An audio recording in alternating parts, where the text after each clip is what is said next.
Bihar board class 12 Hindi में मैं आपको 10 मार्क्स फिक्स कराने जा रहा हूं, जहां से भैया आप अपने एग्जाम में अच्छे खासे मार्क्स ला सकते हैं। भैया हिंदी और इंग्लिश में मार्क्स लाने का मतलब है कि आपके जो टारगेट है उसको आप अच्छी तरीके से अचीव कर सकते हो। अगर आपके हिंदी इंग्लिश में मार्क्स कट जाते हैं तो फिर आपका रिजल्ट फिर अच्छी तरीके से नहीं आ पाते हैं। तो आपको जो मैं आज इस क्लास में 10 नंबर फिक्स कराने जा रहा हूं, उस सभी क्वेश्चन को अच्छे तरीके से पढ़ लेना, क्योंकि इस क्वेश्चन के जो आंसर बनेंगे उसके अंदर से भी पॉइंट उठा के आपके डायरेक्ट ऑब्जेक्टिव में पूछ देंगे। तो आप इस सभी क्वेश्चन को मत छोड़ना, बार बार प्रैक्टिस कर लेना, दिमाग के अंदर में बैठा लेना। और जैसे कि आप सभी को पता है कि 2025 वाले सेशन में 90% क्वेश्चन टकराया हुआ था, सेम वैसा ही 2026 के एग्जाम में पीडीएफ नोट्स बनाने जा रहा हूं।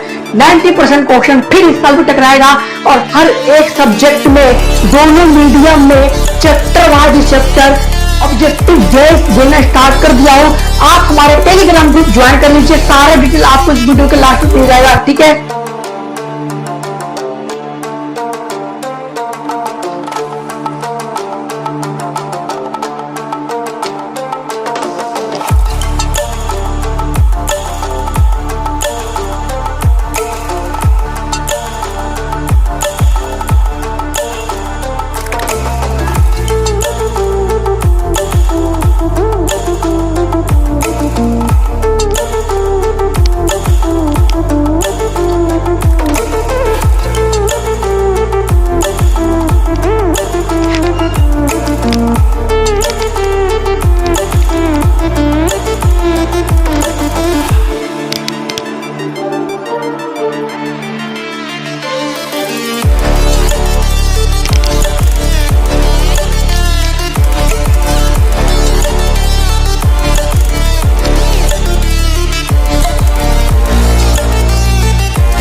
हेलो मेरे प्यारे साथियों, आप सभी का स्वागत है खूबसूरत सा प्लेटफॉर्म तो बिहार बोर्ड पे फिक्स वाले चैनल पे। भैया आप सभी के लिए क्लास 12 हिंदी का ऐसा ललन टॉप क्वेश्चन लेके आया हूं, जहां पे बिहार बोर्ड हर साल 10 नंबर का क्वेश्चन पूछते हैं।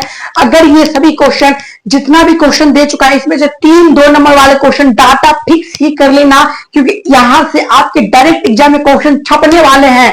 डायरेक्ट छपेंगे, भले ही वो सेंटर एग्जाम में छपे या फाइनल एग्जाम में छपे। कहने का इन द सेंस में दोनों एग्जाम में यहाँ से क्वेश्चन छपेंगे, और दोनों एग्जाम में 3 क्वेश्चन सेंटर एग्जाम में भी और 3 क्वेश्चन फाइनल एग्जाम में भी, दोनों एग्जाम में आएंगे। डोंट वरी, आप इसको लगा के पढ़ लेना। आंसर के लिए मैं आपको लास्ट में बता दूंगा आपको आंसर कहां मिलेंगे, ठीक है। फटाफट हम लोग थोड़ा बहुत जानते हैं भैया। अगर जैसे कि आपको पता है कि 2025 वाले सेशन में 90% क्वेश्चन सत्तू का पीडीएफ नोट्स में से आया था, जी हाँ आया था। सेम वैसा ही पीडीएफ नोट्स 2026 के लिए बनाने के लिए मैं तैयार हो चुका हूं, बना भी रहा हूं। वैसा ही अगर पीडीएफ नोट्स आपको चाहिए तो आप हमारे टेलीग्राम ग्रुप ज्वाइन कर लीजिए, सारा कुछ डिटेल में आपको वहां पे मिल जाएगा।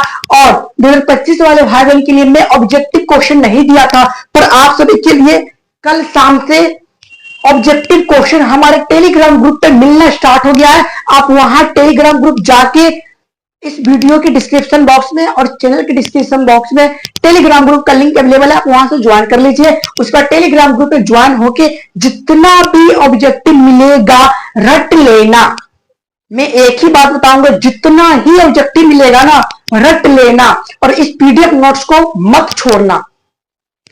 भैया फटाफट हम लोग देख लेते हैं। आपको जैसे कि पता है भैया 10 मार्क्स फ्री में मिल रहा है। जी हाँ भैया, आज की इस क्लास में मैं आपको 10 मार्क्स फ्री में दिलाने जा रहा हूं, और बिना किसी टेंशन के, बिना किसी मेहनत का। भैया ये हिंदी है, और हिंदी में अगर आप 90+ नंबर नहीं लाए तो फिर आपका हिंदी का पेपर देना सबसे गलत बात है। अगर आप हिंदी में 90+ नंबर नहीं लाते हो तो भैया फिर आपका जो टारगेट है भैया 400, 420, 430, 440, तो फिर आप इस चीज को भूल जाना, ठीक है।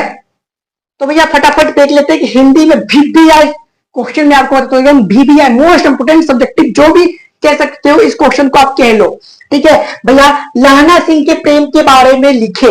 जैसे कि आप सभी को पता है, उसने कहा था कहानी का सबसे पहला नायक कौन है, उसने कहा था कहानी का नायक कौन है भैया जी, लहना सिंह है।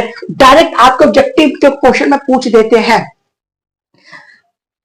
लहना सिंह क्या थे, सैनिक बन गए थे। क्या हुआ था, ब्रेकअप होने के कुछ दिन बाद, कुछ साल बाद उन्होंने आर्मी मतलब सैनिक का तैयारी किया, और वो क्या बन गए भैया जी, आर्मी बन गई। वे ब्रेकअप क्या बोले, मतलब ब्रेकअप क्या बोलते हैं, लहना सिंह ने सूबेदारनी, मतलब इन द सेंस छोटी सी जब वो थी उस टाइम में लहना सिंह को सूबेदारनी लड़की, सूबेदारनी क्या कौन थी, एक लड़की थी, और ये भी उस टाइम में बच्चा था जब इस दोनों के बीच में प्यार मोहब्बत वाली सीन आई। तो भैया लहना सिंह भी बच्चा था और ये सूबेदारनी भी बच्ची थी। इस दोनों ने बचपन में ही कुछ प्यार कर बैठे थे। सूबेदारनी नहीं कर रही थी, लहना सिंह बस कर रहे थे। ठीक है, तो ये सारा कुछ लव वव वगैरह जो भी कुछ होता है ये सारा कुछ कर रहे थे। ठीक, एक बार क्या हुआ, सूबेदारनी को जब ये चीज पता चला तो वो वहां से भाग गई। ठीक, और ये बाद में सूबेदारनी का शादी हो जाता है, और जब ये बात लहना सिंह को पता चलता है तो उनका दिल टूट जाता है। ठीक है, तो आप इस चैप्टर को, उसने कहा था चैप्टर को पढ़ लेना, इस क्वेश्चन को आंसर आप अच्छी तरीके से रख लेना। ठीक है भैया, इसके अंदर से डायरेक्ट ऑब्जेक्टिव पूछे जाते हैं। इस क्वेश्चन सभी को आप हल्के में मत लेना, क्योंकि इसके अंदर से डायरेक्ट ऑब्जेक्टिव क्वेश्चन बनते हैं। ठीक है भैया, अगला क्वेश्चन है, विद्यार्थियों को राजनीति में भाग क्यों लेना चाहिए। देखो मैं आपको बताता हूं, स्टूडेंट को, सॉरी, विद्यार्थियों को राजनीति में भाग क्यों लेना चाहिए। जी हाँ, देखो जैसे कि एग्जाम्पल आप खुद लो, अगर आप आज क्लास 12th के एग्जाम में नहीं होते तो आप अपने जूनियर को कैसे बता पाते कि बिहार बोर्ड के एग्जाम में कैसा पैटर्न होता है, कैसे क्वेश्चन पूछे जाते हैं, क्या क्या पढ़ोगे तो एग्जाम आपके अच्छे तरीके से निकल जाएंगे। उसी तरह से विद्यार्थियों को राजनीति में भाग लेना चाहिए, और राजनीति के अंदर क्या क्या वैसा काम होता है सारा कुछ का नॉलेज हमारे विद्यार्थियों को होना चाहिए। उसके बाद जो आगे का जीवन यापन है वो अच्छे तरीके से बिता सकेंगे, जीवन यापन कर सकेंगे। इसलिए क्या है ना, विद्यार्थियों को राजनीति में भाग लेना चाहिए। मानक और सिपाही एक दूसरे के क्यों मतलब मारना चाहते थे, मतलब मानक जो है सिपाही को, सिपाही मानक को क्यों मारना चाहते थे, क्योंकि ये एक दूसरे के कट्टर दुश्मन थे।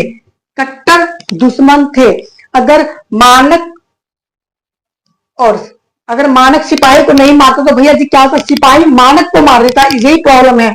ठीक है, डायरी का लिखा देना क्यों मुश्किल है भैया जी, आप जो सारे दिन में काम करते हो उसे क्या आप पेपर में लिख पाते हो, नहीं लिख पाते हो। अगर आप सोचते हो कि मैं जाके लिख दूंगा, पर जब लिखने के लिए आप बैठते हो कि सारा दिन में आप क्या किए, तो भैया उस टाइम